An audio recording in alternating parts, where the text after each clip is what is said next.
തുടർന്നുള്ള സമയം കർത്താവിന്റെ ദാസൻ ജോസ് പാസ്റ്റർ ദൈവജനത്തിൽ സംസാരിക്കും. മിനിസ്റ്റേഴ്സ് കൗൺസിൽ സെക്രട്ടറിയാണ്. അപ്പോൾ തന്നെ നേപ്പാൾ UP റീജിയന്റെ ചുമതല വഹിക്കുന്നു. ഞങ്ങളെ കുടുംബമായിട്ട് ക്രിസ്തുവിൽ ബഹുമാനിക്കുകയും സ്നേഹിക്കുകയും ഒരു മകനെ പോലെ എന്നെ ഉപദേശിക്കാനും ശ്വാസിക്കാനും ഒക്കെ താല്പര്യപ്പെടുന്ന ഒരു ദൈവദാസനാണ് വാത്സല്യ ജോസ് പാസ്റ്റർ. ഞാൻ ശുശ്രൂഷയിൽ കർത്താവ് കഴിഞ്ഞാൽ എന്തെങ്കിലും ആയിട്ടുണ്ടെങ്കിൽ അതിന് പിന്നിൽ ജോസ് പാസ്റ്ററുടെ ഒരു കൈത്താങ്ങലുണ്ട്. അത് നന്ദിയോടെ ഓർക്കുകയാണ്. ഇന്ന് പകൽ ഒരുമിച്ച് ഇങ്ങനെ ഒരു കൂട്ടായ്മ കിട്ടിയതിൽ ഒത്തിരി സന്തോഷമുണ്ട്. ഹാർദവുമായിട്ട് ഞങ്ങളുടെ പള്ളിക്കൽ ചർച്ചിലേക്ക് കർത്താവിന്റെ ദാസൻ ഒരിക്കൽ കൂടെ സ്വാഗതം ചെയ്യുന്നു. തുടർന്നുള്ള സമയം കർത്താവിന്റെ ദാസന് വിട്ടുകൊടുക്കുന്നു. 12:30 എന്നുള്ളത് ഇനി നമുക്ക് 2 ശുശ്രൂഷകൾ പ്രധാനമായിട്ട് അവസാനം നടക്കണം. ഒരു 12:45 ഇതെല്ലാം കഴിഞ്ഞ് ആശീർവാദം പറയാനായിട്ട് കർത്താവിനെ ശരണപ്പെടുന്നു. പ്രാരംഭമായിട്ട് വാത്സല്യ ജോസ് പാസ്റ്റർ തിരുവനന്തപുരത്തിൽ നിന്ന് നമ്മോട് സംസാരിക്കും.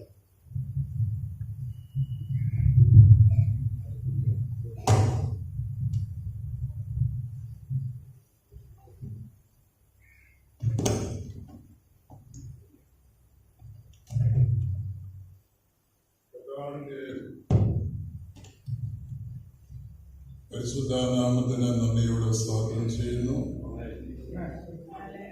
ഷാരോൺ ഫെലോഷിപ്പ് ചർച്ചിന്റെ നാഷണൽ പ്രസിഡന്റായ സേവനമനുഷ്ഠിക്കുന്ന കർത്താവിൽ പ്രസിദ്ധനും ആദരണീയനുമായ പാസ്റ്റർ ജോൺ ജോസഫ് അവറുകൾ, പുനലൂർ നോർത്ത് സെന്ററിന്റെ ശുശ്രൂഷകനായി സേവനമനുഷ്ഠിക്കുന്ന ബഹുമാന്യനായ പാസ്റ്റർ ജെയിംസ് അവറുകൾ, ഈ സഭയിൽ ശുശ്രൂഷകനായിരിക്കുന്ന പാസ്റ്റർ എബിനും കുടുംബവും, ഈ ദൈവസഭയുള്ള ബന്ധത്തിൽ ശുശ്രൂഷയിലായിരിക്കുന്ന പല കർത്തൃദാസന്മാരുടെയുണ്ട്. അവർക്കെല്ലാവർക്കും അപ്പച്ചന്മാര്, അമ്മച്ചന്മാര്, സഹോദരി സഹോദരന്മാര്, എല്ലാ വാത്സല്യമുള്ള കുഞ്ഞുങ്ങൾ, യുവതി യുവാക്കൾ എല്ലാവർക്കും വീണ്ടും വരുന്ന കർത്താവ് രക്ഷിതാവുമായ യേശുക്രിസ്തുവിന്റെ നിന്റെ നാമത്തിൽ എന്റെ വന്ദനത്തെ അറിയിക്കുന്നു. ആരാധനയിൽ കൃത്യസമയത്ത് തന്നെ എത്തണം എന്ന ആഗ്രഹത്തിലാണ് ഉണ്ടായിരുന്നത്. എന്നാൽ കോട്ടയം സെന്ററിലുള്ള പാത്തമുട്ടം സഭയിൽ ശുശ്രൂഷിക്കുന്ന ഒരു കർത്തൃദാസന്റെ വൈഫ് ഒരു ക്യാൻസർ പേഷ്യന്റാണ്. അത് ക്യൂറായി വരുന്നതേ ഉള്ളൂ. അതിന്റെ കൂടെ പെട്ടെന്ന് ഒന്ന് തലചുറ്റി വീണ് ഇച്ചിരി ശാരീരികമായ അസ്വസ്ഥതകൾ കൂടി തിരുവല്ല മെഡിക്കൽ മിഷൻ ഹോസ്പിറ്റലിൽ അഡ്മിറ്റാണ്. അപ്പോൾ ആ സഭയിൽ ആരാധന നടത്തുവാൻ പ്രാപ്തരായിട്ടുള്ള അധികം ആളുകളില്ല. അവിടെ ആരാധന നടത്തേണ്ടതിന് വേണ്ടി ഒരു ക്രമീകരണം നടത്തി ആ ദൈവദാസൻ അല്പം താമസിച്ച് വരികയുള്ളൂ എന്ന് അറിയിച്ചതിന്റെ വെളിച്ചത്തിൽ ആ ആരാധനയെന്ന് പ്രാർത്ഥിച്ച് അദ്ദേഹം വരുന്നത് വരെ തുടരാം എന്നുള്ള ചിന്തയിൽ ഞാൻ അവിടെ ആയിരുന്നു. അതുകൊണ്ടാണ് ലേറ്റായിട്ട് കടന്നു വരാനിടയായി തീർന്നത്. നിങ്ങളുടെ പ്രാർത്ഥനയിൽ ആ സഹോദരിയെ ഓർക്കുകയും പ്രാർത്ഥിക്കുകയും ചെയ്യണമേ. കർത്താവിന്റെ സൗഖ്യമാക്കുന്ന കരം അവിടെ വ്യാപരിപ്പാനിടയായി തീരട്ടെ. ഞാൻ ഒരു ഭയങ്കര പ്രസംഗമൊന്നും ഇന്ന് പകൽക്കാലം പറയുവാനായിട്ട് താല്പര്യപ്പെടുന്നില്ല. കാരണം എനിക്ക് പിന്നാലെ വരുന്നവൻ എന്നെക്കാളുമൊക്കെ വളരെ ശക്തനാണ് എന്ന് എനിക്ക് നല്ലവണ്ണം അറിയാവുന്നത് കൊണ്ടും ഞാനിവിടെ ഇതിനു മുമ്പ് ഒരു പ്രാവശ്യം ആരാധനയിൽ സംബന്ധിച്ചിട്ടുള്ളത് കൊണ്ടും നിങ്ങൾ കൂടുതൽ ബഹുമാനപ്പെട്ട നമ്മുടെ പ്രസിഡന്റ് എബ്രഹാം ജോസഫ് പാസ്റ്റർ ഒന്ന് കേൾക്കട്ടെ എന്നുള്ള, എനിക്കും കേൾക്കണമെന്നുള്ള ആഗ്രഹമുള്ളത് കൊണ്ടും ഞാൻ വളരെ ദീർഘമായ ഒരു പ്രസംഗത്തിന് തുനിയുന്നില്ല. അതോട് ചേർന്ന് എനിക്ക് നിങ്ങളോട് ഒത്തിരി നന്ദിയുണ്ട്. നേപ്പാളിൽ തുടർമാനമായി ഉണ്ടായിരിക്കുന്ന കേസുകള്, പ്രശ്നങ്ങള്, വല്ലാത്ത സാഹചര്യങ്ങളിലൂടെ കടന്നു പോകുമ്പോൾ ഞാൻ പ്രാർത്ഥനയ്ക്ക് വിളിച്ചു പറയുന്ന പലരിൽ ഒരാളാണ് എബിന്, ഇവിടുത്തെ ശുശ്രൂഷകൻ. അദ്ദേഹം ഇവിടെ പലപ്പോഴും ആ കാര്യങ്ങളൊക്കെ പറയുകയും പ്രാർത്ഥിക്കുകയും ഒക്കെ ചെയ്യുന്നുണ്ട് എന്ന് എനിക്ക് നല്ലവണ്ണം അറിയാം. ആയതുകൊണ്ട് നിങ്ങൾ പ്രാർത്ഥിച്ചുകൊണ്ടിരുന്നൊരു വിഷയത്തിന് സർവശക്തനായ ദൈവം വേഗത്തിൽ ഒരു നീക്കുപോക്ക് ഈ വരും ദിവസങ്ങൾ ഒരുക്കുന്നു എന്നുള്ളൊരു സന്തോഷ വാർത്ത നിങ്ങളോട് പങ്കിടുന്നതിൽ എനിക്ക് വളരെ അഭിമാനമുണ്ട്. പ്രത്യേകിച്ച് പ്രാർത്ഥിച്ച് നിങ്ങളോടുള്ള നന്ദിയും വന്ദനവും വിതരണത്തിൽ ഞാൻ അറിയിക്കുന്നു. ലോകത്തിൽ പെന്തക്കോസ്ത് വിഭാഗങ്ങളിൽ മദ്യത്തിനും മയക്കും മരുന്നിനും എതിരെയൊക്കെയുള്ള കവലപ്രസംഗങ്ങൾ എല്ലാ സമൂഹത്തിൽപ്പെട്ട ആളുകളും ചെയ്യാറുണ്ട്. എന്നാൽ അവരെ റീഹാബ് ചെയ്യുന്ന ഒരു സംഘടന നല്ല വിശാലമായ നിലയിലുണ്ടെങ്കിൽ അത് അസംബ്ലീസ് ഓഫ് ഗോഡ് എന്ന് പറയുന്ന സംഘടനയ്ക്ക് മാത്രമേ ഉള്ളൂ. ന്യൂയോർക്കിലുള്ള ടൈംസ് സ്ക്വയർ ചർച്ചാണ് അതിന്റെ ഫണ്ടിങ്ങും അതിന് വേണ്ടി എല്ലാ സഹായങ്ങളും ചെയ്തു കൊടുക്കുന്നത്. ഏതാണ്ട് നമ്മുടെ എല്ലാ കോണ്ടിനെന്റുകളിലും ഓരോ കോണ്ടിനെന്റിലുമുള്ള രാജ്യങ്ങളിലും അസംബ്ലീസ് ഓഫ് ഗോഡിന്റെ ടീം ചലഞ്ച് എന്ന് പറയുന്ന പ്രസ്ഥാനമുണ്ട്. മദ്യത്തിനും മയക്കുമരുന്നിനും അടിമകളായി ജീവിതം നശിച്ച ഭവനത്തിൽ നിന്ന് സമൂഹത്തിൽ നിന്ന് റോഡിലെറിയപ്പെട്ട ആളുകളെ പൊക്കിക്കൊണ്ടുവന്ന് അവരെ രക്ഷയിലേക്ക് നയിച്ച് വിശ്വാസ സ്നാനം കൊടുത്ത് ഭവനത്തിലേക്ക് പോകാൻ താല്പര്യമുള്ളവരെ ഭവനങ്ങളിലേക്ക് അയച്ച് പഠനത്തിന് വേണ്ടി താല്പര്യമുള്ള യുവതീവാക്കന്മാരെ പഠനങ്ങൾക്ക് വേണ്ടി അയച്ച് കർത്താവിന്റെ വേലയ്ക്ക് വേണ്ടി താല്പര്യമുള്ളവരെ കർത്താവിന്റെ വേലയ്ക്ക് വേണ്ടി അയക്കുന്ന അങ്ങനെയുള്ള ഒരു ക്രമീകരണമുള്ളത് അസംബ്ലീസ് ഓഫ് ഗോഡിനാണ്. അത് കഴിഞ്ഞാൽ നമ്മുടെ ഷാരോൺ ഫെലോഷിപ്പിന് അഭിമാനിക്കാൻ വകയുണ്ട്. പെന്തക്കോസ്ത് വിഭാഗത്തിൽ അങ്ങനെ ഒരു ടീം ചലഞ്ച് പ്രവർത്തനമുള്ളത് നമ്മുടെ ഷാരോൺ ഫെലോഷിപ്പ് ചർച്ചയാണ്. അത് നേപ്പാളിലെ സ്റ്റേറ്റ് നമ്പർ 7 ദൻഗഡി എന്ന് പറയുന്ന സ്ഥലത്ത് ഇന്ന് 8 വർഷങ്ങൾക്ക് മുമ്പേ പ്രാർത്ഥിച്ച് തുടങ്ങുവാനിടയായി. നേപ്പാളിന്റെ മദ്യം, മയക്കുമരുന്ന്, മരിഞ്ചുവാന എന്ന് വേണ്ട ഒത്തിരി കാര്യങ്ങൾ ഉപയോഗിച്ച ജീവിതം താറുമാറായിട്ട് സ്ട്രീറ്റ്സുകളിൽ കിടക്കുന്ന ആളുകളെ നമ്മുടെ കൂടെ പ്രവർത്തിക്കുന്ന കർത്തൃദാസന്മാർ കടന്നുപോയി നമ്മുടെ സെന്ററിൽ കൊണ്ടുവരും. അവരെ 1 വർഷക്കാലം നമ്മുടെ കൂടെ താമസിപ്പിക്കും. അവരെ കുളിപ്പിച്ച് അവരുടെ മുടി വെട്ടിക്കൊടുത്ത് പല്ല് തേപ്പിച്ച് വീറും വൃത്തിക്കും അവരെ നടത്തുക മാത്രമല്ല അവർക്ക് ഭക്ഷണം സമയാസമയങ്ങളിൽ കൊടുത്ത് വിഡ്രോവൽ സിംറ്റം ഉണ്ടാകുമ്പോൾ അവർ കാണിക്കുന്ന എല്ലാ റിവെഞ്ചിങ് അവരുടെ ആറ്റിറ്റ്യൂഡുകളിൽ അവരെ സ്നേഹിച്ച് കരുതി ക്രിസ്തുവിന്റെ സ്നേഹം വാക്കുകൊണ്ടും മാത്രമല്ല പ്രവൃത്തി കൊണ്ടും അവർക്ക് മനസ്സിലാക്കി കൊടുത്ത് അവരെ രക്ഷയിലേക്ക് നയിച്ച് അവര് രക്ഷിക്കപ്പെട്ടു കഴിയുമ്പോൾ രക്ഷിച്ച കർത്താവിനോട് ചേരുവാനുള്ള രക്ഷിച്ച കർത്താവിനെ ധരിപ്പാനുള്ള സ്നാനം സ്വീകരിക്കണമെന്ന് പറയുമ്പോൾ അവരെ സ്നാനപ്പെടുത്തി അവർക്ക് അനുഗ്രഹിക്കപ്പെട്ട വിശ്വാസ വിശുദ്ധ ജീവിതം നിത്യത വരെ നയിപ്പാൻ ഈ ഭൂമിയിലായിരിക്കുമ്പോൾ പരിശുദ്ധാത്മാവിന്റെ അഭിഷേകവും ശക്തിയും ആവശ്യമാണെന്ന് മനസ്സിലാക്കി അവരതിനു വേണ്ടി കാത്തിരിക്കുമ്പോൾ അവരോട് ചേർന്നിരുന്ന് അവരെ പ്രാർത്ഥനയിൽ കൈത്താങ്ങി അഭിഷേകത്തിന്റെ ശക്തിയാൽ നിറയപ്പെട്ട് അവരുടെ ഭവനത്തിൽ അവർ ഭാര്യയ്ക്ക് നല്ല ഭർത്താവായി മടങ്ങിപ്പോകണമെന്ന് ആഗ്രഹിക്കുമ്പോൾ 1 വർഷം കഴിഞ്ഞ് ക്രിസ്ത്യൻ ഫണ്ടമെന്റൽ ഡോക്ടർ എന്ന് പറയുന്ന ഒരു ചെറിയ കോഴ്സ് ഉണ്ട്. അത് 3 മാസമാണ് നമ്മൾ കൊടുക്കുന്നത്. അത് കൊടുത്തവരെ അവരുടെ വീടുകളിലേക്ക് പറഞ്ഞു വിടും. ബൈബിൾ സ്കൂളിൽ പഠിക്കുവാൻ താല്പര്യമുള്ളവരെ നമ്മുടെ നേപ്പാളിലെ ട്രെയിനിങ് സെന്ററിലോട്ട് പറഞ്ഞു വിടും. തുടർന്ന് പഠന സമയങ്ങളിൽ മദ്യത്തിനും മയക്കുമരുന്നിനൊക്കെ അഡിക്ഷനിലുള്ള കുഞ്ഞുങ്ങൾ അവർ നിർത്തിയ പഠനം തുടരുവാൻ ആഗ്രഹിക്കുമ്പോൾ അവരെ സ്കൂളുകളിലും കോളേജുകളിലും ഒക്കെയായി പടഞ്ഞുവിടും. നമുക്കവിടെ സ്വന്തമായി സ്ഥലവും ബിൽഡിങ്ങും ഇല്ലാത്തതുകൊണ്ട് ഒരു വാടക ബിൽഡിങ്ങിലാണ് നടന്നുകൊണ്ടിരിക്കുന്നത്. അതിന്റെ 7ാമത്തെ ബാച്ചാണ് ഇപ്പോൾ നമുക്ക് അവിടെ ഉള്ളത്. ഏതാണ്ട് 14ഓളം പേരുണ്ട്. കർത്താവിന്റെ കൃപയിൽ ആശ്രയിച്ചു പ്രാർത്ഥിച്ചു. നമ്മുടെ ഫെലോഷിപ്പിന്റെ പേരിൽ കുറച്ച് സ്ഥലം വാങ്ങിക്കുവാൻ ദൈവം വഴിയൊരുക്കി.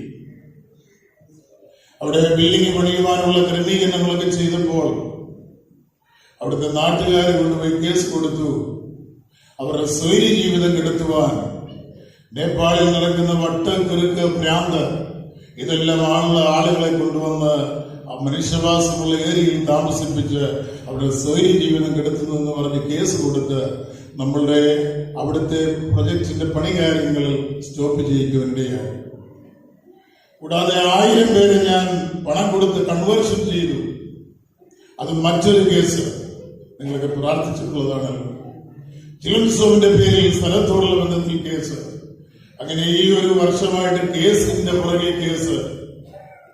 അങ്ങനെ വളരെ ശാരീരികമായും മാനസികമായും ഒക്കെ ഭാരപ്പെടുമ്പോൾ ആ മേഖലയിലെല്ലാം മധ്യത്തിൽ നിർത്തുന്നത് അനേക വിശുദ്ധന്മാരുടെ പ്രാർത്ഥനയും ഞാൻ നിൽക്കുന്ന ഫെലോഷിപ്പിൽ നേതൃത്വം തരുന്ന കർത്തൃഭൃത്യന്മാരുടെ ആലോചനകളും കൈത്താങ്ങലുകൾക്കും എനിക്കവിടെ പ്രചോദനമാണ്, പ്രയോജനമാണ്.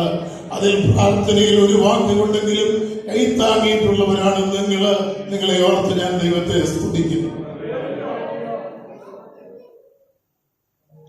ഈ സമയത്തൊന്നും അതിനൊരു ക്രമീകരണം ഉണ്ടാകില്ലെന്ന് മാനുഷികമായി ചിന്തിച്ചെങ്കിലും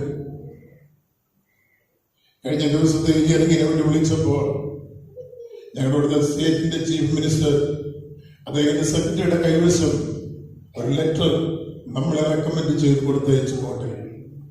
അത് മറ്റൊന്നുമല്ല, അദ്ദേഹം 3-4 ക്വസ്റ്റ്യൻ അതിനകത്ത് എഴുതി. നേപ്പാൾ രാജ്യത്തിൽ തെരുവിൽ കിടക്കുന്ന മദ്യപന്മാരെ നിങ്ങളിൽ എത്ര പേര് പ്രൊട്ടക്ട് ചെയ്യുന്നു? അവരുടെ കുടുംബജീവിതം തകർന്നവർ ജീവിക്കുമ്പോൾ അവരുടെ കുടുംബജീവിതത്തെ കെട്ടിപ്പടുക്കുവാൻ നമ്മളുടെ രാജ്യം എന്ത് സഹായം ചെയ്യും? അവരുടെ കുഞ്ഞുങ്ങൾ പട്ടിണിയായി വഴിയാധാരമായി കിടക്കുമ്പോൾ എന്റെ ഭരണകൂടത്തിന് ഒരു പരിധിക്കപ്പുറത്ത് അവർക്ക് വേണ്ടി ഒന്നും ചെയ്യുവാൻ കഴിയാതിരിക്കുമ്പോൾ മറ്റൊരു രാജ്യത്ത് നിന്ന് ഒരു മനുഷ്യൻ ഇവിടെ കടന്നു വന്ന് ഇവിടെയുള്ള ആളുകളെ കൂട്ടി നമ്മുടെ രാജ്യത്തിന്റെ ആളുകളുടെ നല്ല നടപ്പിന് വേണ്ടി ഹെൽപ്പ് ചെയ്യുമ്പോൾ നിങ്ങൾ അവർക്ക് അഗനിസ്റ്റായി നിൽക്കാതെ അവരുടെ കൂടെ നിൽക്കണം എന്ന് പറയുന്ന ഒരു റെക്കമെൻഡ്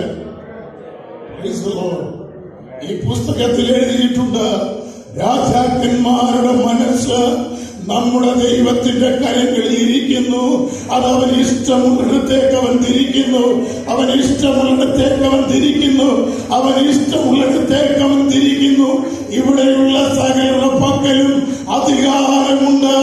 എന്നാൽ ഞാനൊരു കാര്യം പറയാ, ഞാൻ സേവിക്കുന്ന, നാം സേവിക്കുന്ന, നാം ആരാധിക്കുന്ന, നാം പ്രാർത്ഥിക്കുന്ന, നാം വിശ്വസിക്കുന്നവൻ അവരെക്കാളെല്ലാം അത്യുന്നതനാണ്, അത്യുന്നതനാണ്, അത്യുന്നതനാണ്.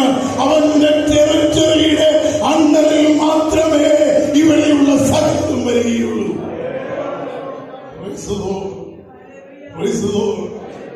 കഴിഞ്ഞ ദിവസം ഞാൻ ഇവിടെ ആയിരിക്കുമ്പോൾ നമുക്ക് വേണ്ടി നിൽക്കുന്ന വക്കീൽ വിളിച്ചു പറഞ്ഞു, നിങ്ങളുടെ ദൈവം നിങ്ങൾക്ക് വേണ്ടി എന്തോ ചെയ്യുന്നു. എന്തോ ബഹുമാനപ്പെട്ട ബാബുഭാസിനെ വിളിച്ചു പറഞ്ഞു. വളരെ സന്തോഷം എനിക്കുണ്ടായി. കാരണം ഈ ദൈവവൃത്തിനൊക്കെ ശരീരത്തിൽ ക്ഷീണവും ബുദ്ധിമുട്ടൊക്കെ ഉണ്ടെങ്കിലും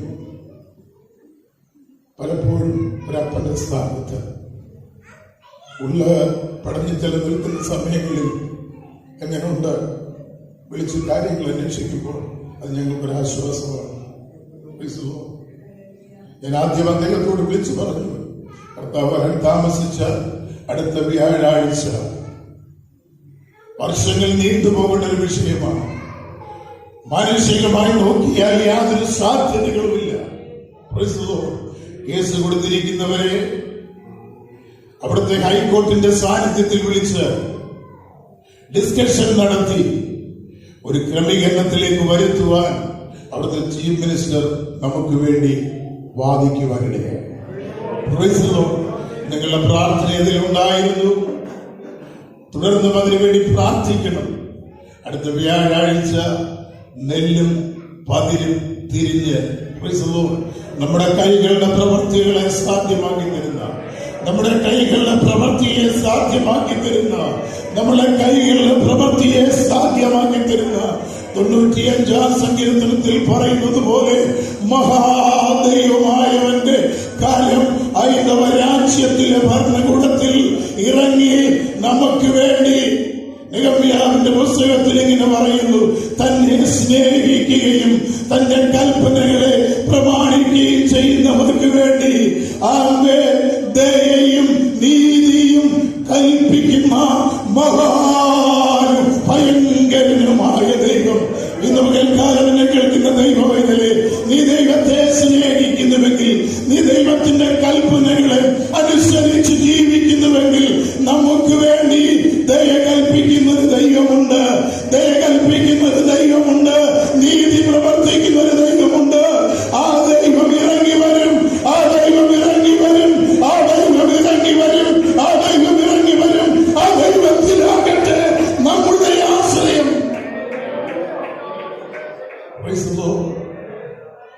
ഞാൻ ആ വാക്യം പറഞ്ഞു നിർത്തുവാൻ ആഗ്രഹിക്കുന്നു. തന്നെ സ്നേഹിക്കുകയും തന്റെ കൽപ്പനകളെ പ്രമാണിക്കുകയും ചെയ്യുന്നു. ഈ വിശുദ്ധ സഭായോഗത്തിൽ നമ്മെ സ്നേഹിച്ച് നമുക്ക് വേണ്ടി കാൽവരിയുടെ കൊലമരത്തിൽ അവസാനത്തെ തുള്ളി രക്തം വരെ പിതാവേ, ഇവർ ചെയ്യുന്നത് എന്തെന്നറിയാകിയാൽ ഇവരോട് ക്ഷമിക്കണമേ എന്ന് പറഞ്ഞ് ജോസഫിന് വേണ്ടി അടിയേറ്റ കർത്തകൃത്യന്മാരെ, നിങ്ങൾക്ക് വേണ്ടി അടിയേറ്റ അപ്പച്ചന്മാരെ, അമ്മച്ചിമാരെ, സഹോദരി സഹോദരന്മാരെ, യുവതി യുവാക്കന്മാരെ, വീണ്ടെടുപ്പിന്റെ ഭദ്രത പ്രാപിച്ച വിശുദ്ധന്മാരെ, നമുക്ക് വേണ്ടി അടിയേറ്റ ആ കർത്താവ് നമ്മെ സ്നേഹിച്ചു. ഇന്ന് പകൽക്കാലം ഈ തിരുമേശയിലേക്ക് തിരിയുമ്പോൾ നാം എത്രമാത്രം ഈ നാളുകളിൽ നമ്മുടെ കർത്താവിനെ സ്നേഹിക്കുന്നുവെന്ന് ഒരു വിചിന്തനം നാം ഇരിക്കുന്നതിൽ നമ്മോട് തന്നെ ചോദിച്ചാൽ, എന്റെ ഭാര്യയെക്കാൾ വരിക, എന്റെ ഭർത്താവിനേക്കാൾ വരിക, എനിക്കുള്ള ഭൗതികത്തെക്കാൾ വരിക, എന്റെ കുഞ്ഞുങ്ങളുടെ മറ്റു പല കാര്യങ്ങളിലേക്കാൾ വരിക, എനിക്ക് വേണ്ടി കാൽവരിയിൽ പിടഞ്ഞു മരിച്ച എന്റെ കർത്താവേ, ഈ വിശുദ്ധ പകൽക്കാലം ഞാനോട് ഇരിക്കുമ്പോൾ ഞാൻ നിന്നെ എത്രമാത്രം സ്നേഹിക്കുന്നു. നീ അളവില്ലാതെ എന്നെ സ്നേഹിക്കുന്നല്ലോ, അളവില്ലാതെ നീ എന്നെ സ്നേഹിക്കുന്നുവല്ലോ.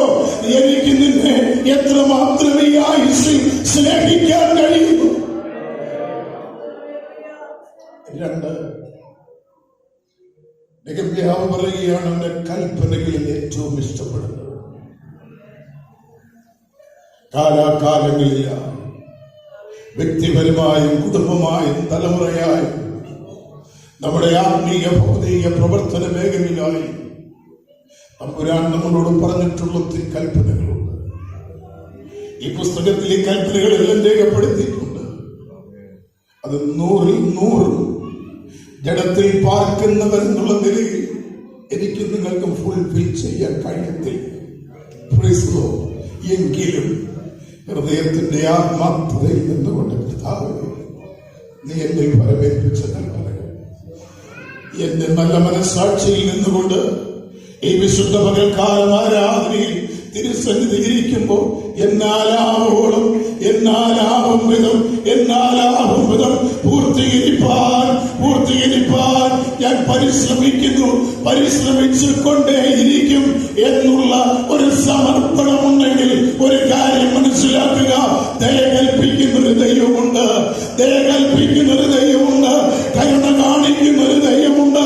ആത്മീയ തലത്തിൽ, ഭൗതിക തലത്തിൽ, ശാരീരിക മാനസിക തലങ്ങളിൽ ദയയും കരുണയും അളവില്ലാതെ കൽപ്പിച്ചാക്കുന്ന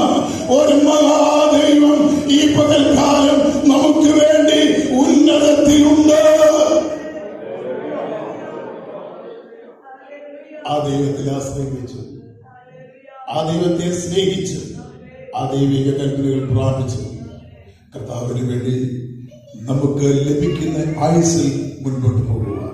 സത്യത്തിലെ ദൈവം നിങ്ങളെല്ലാവരെയും സഹായിക്കട്ടെന്ന് പ്രാർത്ഥിച്ചുകൊണ്ട് ഞാൻ വാക്കുകളെ ചുരുക്കുന്നു. തമ്പുരാൻ നമ്മെല്ലാവരെയും അനുഗ്രഹിക്കും.